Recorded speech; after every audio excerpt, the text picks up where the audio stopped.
Yesha'Yahu, Isaiah chapter 10.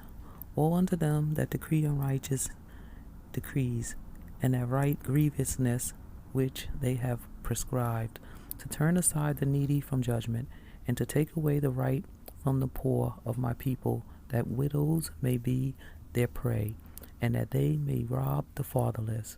And what will ye do in the day of visitation, and in the desolation which shall come from far? To whom will ye flee for help, and where will ye leave your glory? Without me there shall bow down under the prisoners, and they shall fall under the slain. For all this his anger is not turned away, but his hand is stretched out still. O Asher, the rod of my anger, and the staff of their hand is my indignation.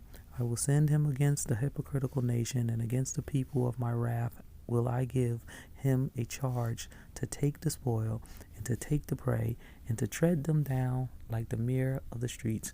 Howbeit he means not so, neither does his heart think so, but it is in his heart to destroy and cut off nations, not a few.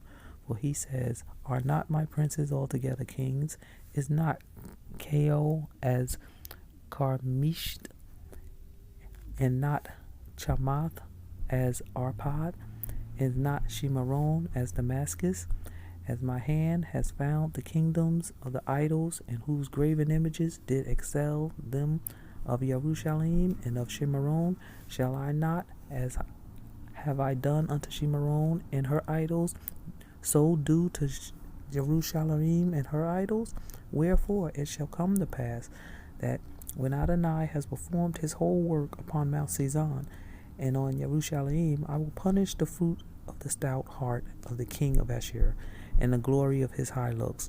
For he says, By the strength of my hand I have done it, and by my wisdom, for I am prudent, and I have removed the bounds of the people, and have robbed their treasures, and I have put down inhabitants like a valiant man, and my hand has found as a nest the riches of the people, and as one gathers eggs that are left, have I gathered all the earth, and there was none that moved the wing, or opened the mouth, or peeped.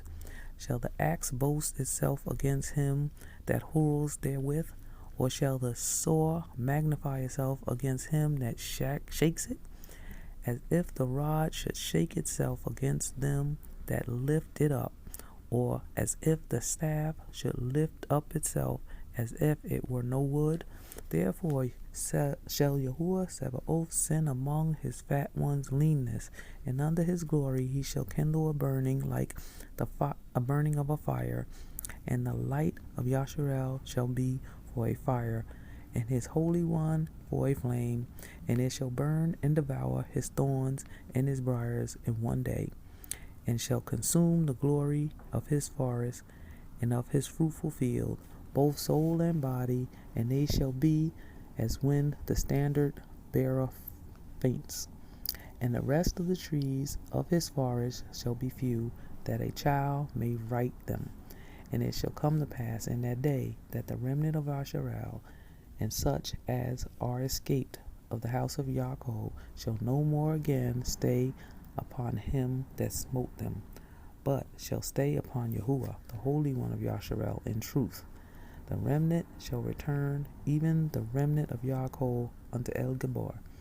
And for though your people, Yasharel, be as the sand of the sea, yet a remnant of them shall return. The consumption decree shall overflow with righteousness. For Adonai Yahuwah Sabaoth shall make a consumption, even determined in the midst of all the land. Therefore thus says Adonai Yahuwah Sabaoth, O my people that dwell in Tizan, be not afraid of Ashur. He shall smite you with a rod, and shall lift up his staff against you, after the manner of Mizraim. For yet a very little while, and the indignation shall cease, and my anger in their destruction. And Yahuwah Sabaoth shall stir up a scourge for him according to the slaughter of Midian at the rock of Rev. And as his rod was upon the sea, so shall he lift it up after the manner of Mizraim. And it shall come to pass in that day that his burden shall be taken away from off your shoulders, and his yoke from off your neck. And the yoke shall be destroyed because of the anointing. He is come to Ayath, and he has passed to Migron at Michmash. He has laid up his carriages, and they are gone over the passage. They have taken up their lodging at Geva. Ramah is afraid. Geva of Shaul is fled. Lift up your voice, O daughter of Galim. Cause it to be heard unto Laish, O poor Anathoth.